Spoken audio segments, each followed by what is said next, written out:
사람을 바꾸는 경제 이야기, 세상을 바꾸는 경제 뉴스, YTN 라디오 생생경제. 오늘 가장 뜨거운 경제 뉴스를 제일 생생하게 전해드리는 시간입니다.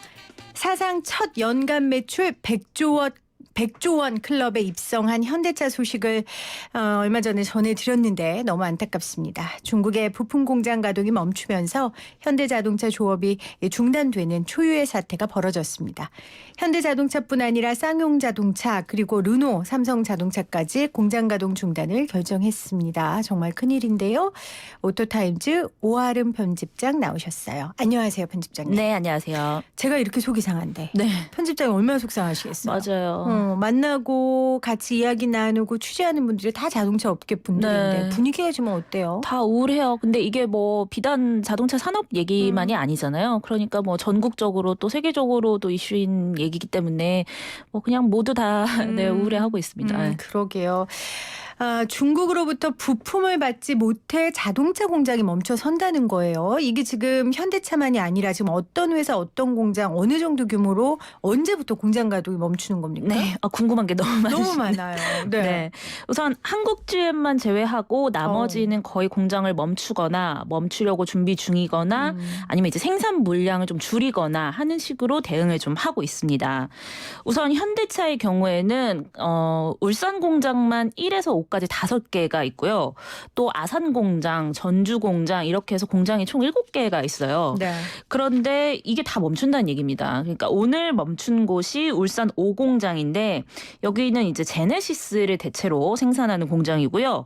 어제 멈췄고요. 오늘부터는 소형 SUV 코나를 생산하는 울산 1공장이 또 멈췄고 네. 내일부터는 투싼이나 수소전기차 넥소 조립하는 5공장이 또 휴업에 들어간다고 합니다. 그런데 이제 본격적으로 다 같이 쉬는 건 7일부터예요. 7일부터는 이제 거의 모든 공장이 쉰다라고 보시면 되겠고 뭐 트럭이나 버스 같은 상용차 생산하는 전주 공장까지 쉰다고 하니까 대부분의 조립 라인이 멈춰선다고 보시면 되겠습니다. 근데 이게 휴업 기간이 오는 11일 정도까지 생각을 하고 있어요. 네. 근데 이게 현대차가 평소 같았으면 하루에 한 6,200대 정도 와. 이제 전체적으로 생산을 하는데 그럼 이게 며칠이면 그러니까 몇 5일이니까 대입니까, 3만 대에서 4만 대 정도라고 네. 보시면 될 것 같아요. 그래서 피해액을 추산해 보자면 한 7천억 원 정도 되지 않을까 5일 동안에 이렇게 생각하고 있습니다. 네. 또 쌍용차의 경우에는 평택 공장이 12일까지 가동을 멈추는데요. 이 중국에서 부품을 생산하는 공장이 9일까지 가동을 멈춘다고요. 근데 이제 중국에서 또 넘어오는 시간이 있을 거 아니에요. 부품이. 그게 또 한 2, 3일 정도 걸리기 때문에 지금 최종적으로 봤을 때는 12일까지는 생산을 멈추고 이제 그 부품 공장이 돌아가는지 이제 재가동되는지에 따라서 이걸 늘릴지 말지를 고민해 보겠다고 합니다. 네. 이러니 속이 안 상할 수가 있나요? 네. 속이 상하죠. 이 규모가 정말 장난이 아닌데 르노 삼성 같은 경우에는 처음에는 가동 중단 없다 이렇게 밝혔었던 걸로 제가 아는데 갑작스럽게 휴업 조치로 선회한 배경이 있습니까? 네, 이게 아직 휴업은 아니고요. 네. 그러니까 재고가 이제 점점 바닥나고 있으니까 우리가 아마 한 10일부터는 쉬게 될 거다라고 보고 있는 것 같아요. 지금까지는 사태가 이렇게 장기화될 줄 몰랐기 때문에 그러니까 어느 정도 그냥 재고 있는 걸로 버티면 되겠지. 그러면서 생산을 조금 줄이고 특근도 좀 안 하고 이러면서 버티고 있었는데 이게 버티는 것도 한계가 있기 때문에 이게 아마 장기화될 수 있다는 판단에서 우리가 10일 정도 되면은 아마 멈추게 될 것 같다. 이렇게 본 것 같고요. 그런데 사실 제가 봤을 때 이거는 뭐 표면적으로는 지금 이제 코로나 바이러스 때문에 뭐 생산을 멈추고 이런 이유도 있겠지만 약간 이면에서 봤을 때는 요즘 르노 삼성이 뭐 판매 부진이나 노조 문제 이런 것들이 굉장히 네. 많거든요.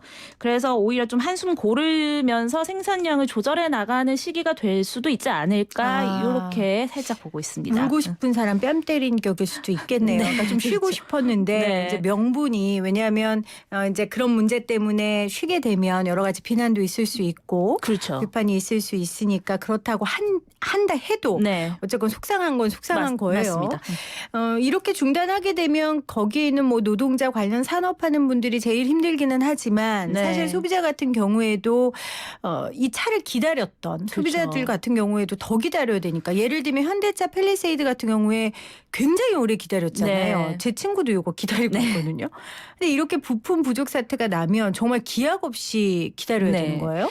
요즘 다들 문자를 받으신다 그래요. 신차 계약하신 분들은 네. 중국 뭐 이 사태 때문에 약간 계약 출고가 늦어질 수 있다 이런 문자 받으신다고 하는데 펠리세이드나 GV80 같은 차들은 거의 수만 대 이상 지금 밀려 있는 수준이거든요. 그래서 안 그래도 한 8개월에서 10개월 정도는 기다려야 된다 이런 얘기 많았는데 물론 이게 장기화되면 문제가 되겠지만 사실 제가 봤을 때는 한 일주일 정도 멈춰서는 걸로 예상을 하자면 네.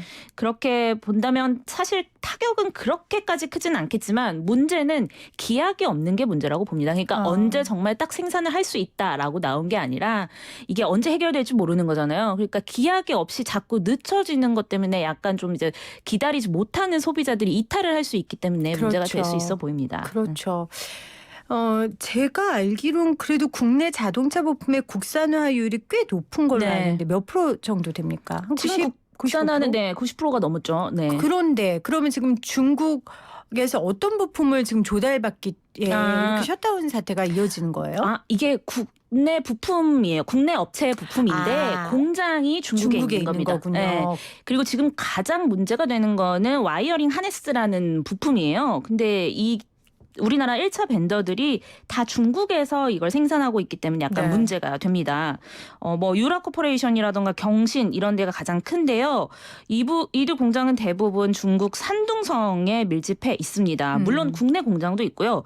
그런데 이제 국내와 중국 그리고 캄보디아와 베트남 뭐 이런 식으로 좀 나눠서 생산을 하고 있는데 사실 이게 중국산을 대체할 만큼 한국이나 캄보디아 이쪽 공장이 크지가 않기 때문에 중국이 네. 거의 80% 이상이라고 보시면 되기 때문에 지금 문제가 되고 있는 겁니다. 그러니까 가격 경쟁력에 있어서 네. 뭐 국내에서 생산하는 것보다 중국이나 캄보디아가 훨씬 높을 테니까요. 네, 물론입니다. 그게 제품이 와이어링 하네스라고 했잖아요.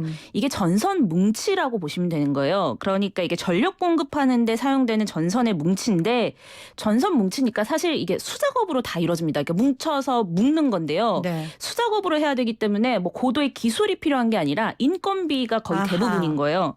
그러니까 한국에서 굳이 이걸 만들 필요가 없고 뭐 연구 개발은 당연히 한국에서 하고 있지만 이 묶는 이 인건비가 굉장히 중요하기 때문에 이제 중국에 있는 건데 이게 뭐 일일이 수작업으로 해야 하는 거기 때문에 중국에 있다 이렇게 보시면 되겠습니다.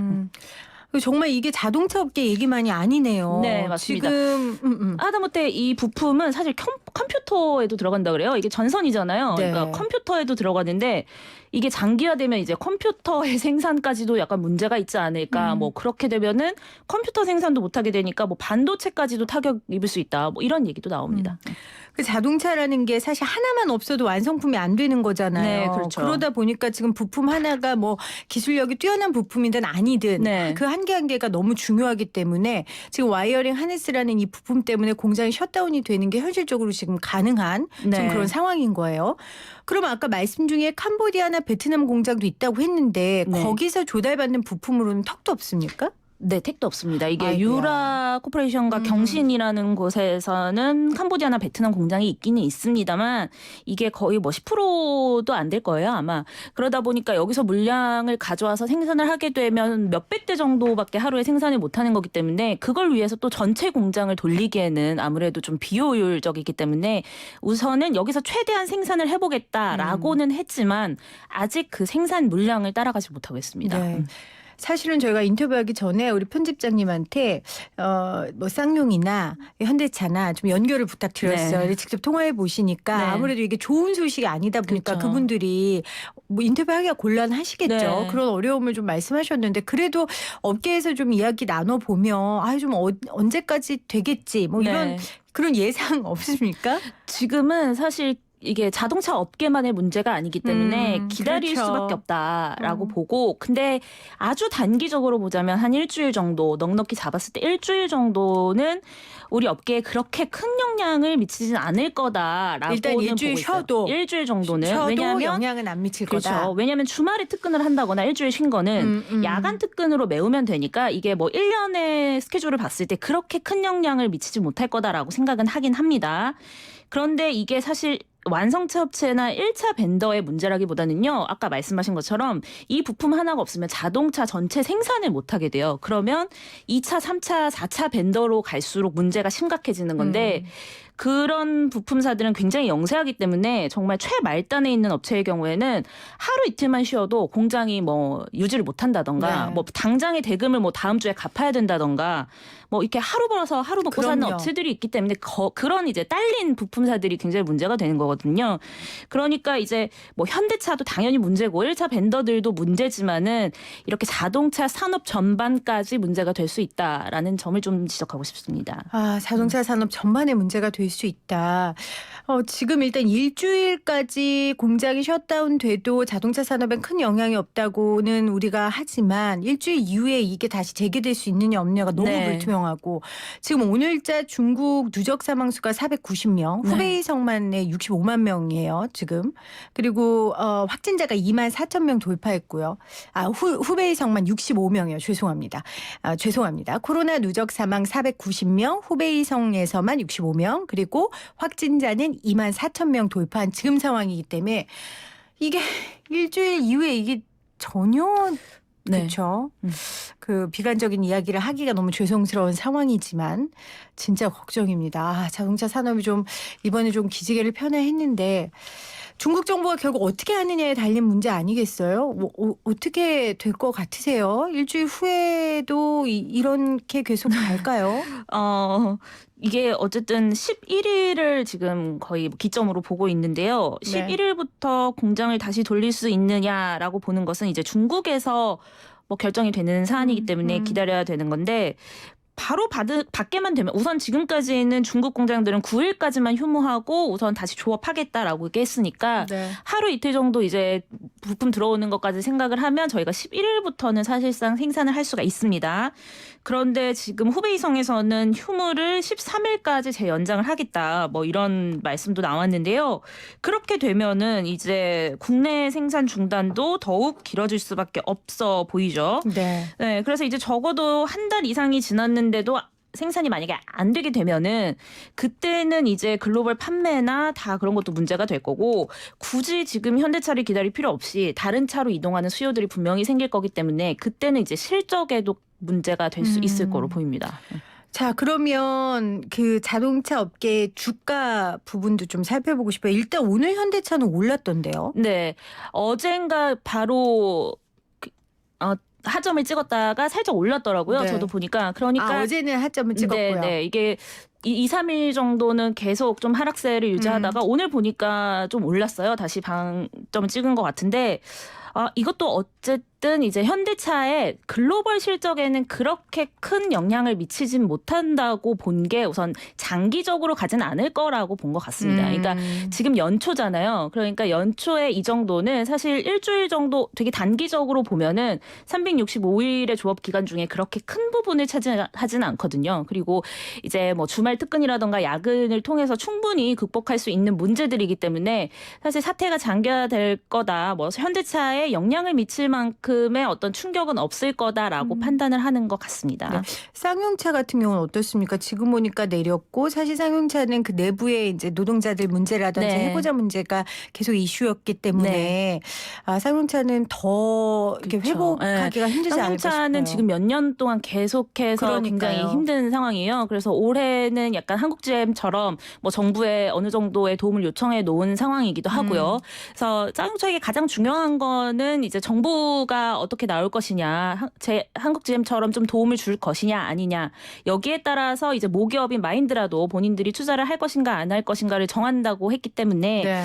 지금 상황이 사실 좀 중요하다고 봅니다. 그러니까 이제 1월, 2월에 판매를 조금 늘리고 약간 성장하는 모습을 보여야 이제 뭐 정부에서도 어느 정도 지원책을 뭐 약속해 줄 수 있고 이런 상황인데 지금 너무 긴박한 상황에서 안 그래도 지금 힘든 상황에서 악재가 덮쳐서 모두가 좀 힘들어 있습니다. 네. 자동차는 계절을 타죠. 네, 탑니다. 네. 언제 제일 잘 팔려요? 사람들이 언제 제일 차를 많이 사요? 아무래도 이제 뭐 신차? 명절이 있는 때는 좀 제외를 하고요. 네. 그리고 연말에 할인을 많이 할 때 네. 우선 가장 많이 사고 연초가 가장 어렵고요. 그다음에 이제 주기적으로 이제 신차가 나오거나 뭐 이제 휴가를 앞두고 뭐 차가 필요하시다거나 뭐 이런 이유가 있을 때 가장 많이 삽니다. 그러니까 원래 지금 신년초가 조금 자연스럽게서는 어려운 어려운 상황이에요. 때군요. 어떻게 해석해야 될지 모르겠네요. 어려운 때에 그냥 어차피 어려움 겪고 있으니까 다행이다 싶기도 하고 네. 어려운 때에 더 어려운 일이 있어서 큰일이다 싶기도 하고 네. 아무래도 이제 가장 안타까운 건 현대차예요. 현대차의 경우에는 신차를 굉장히 많이 내놨고 지금 사전 계약이 많이 되어 있어서 생산이 뒷받쳐져야 하는 시기인데 네. 그걸 따라주지 못하고 있는 현대차가 가장 좀 불안한 상황이다라고 보시면 되겠고요. 나머지 뭐 르노 삼성이나 쌍용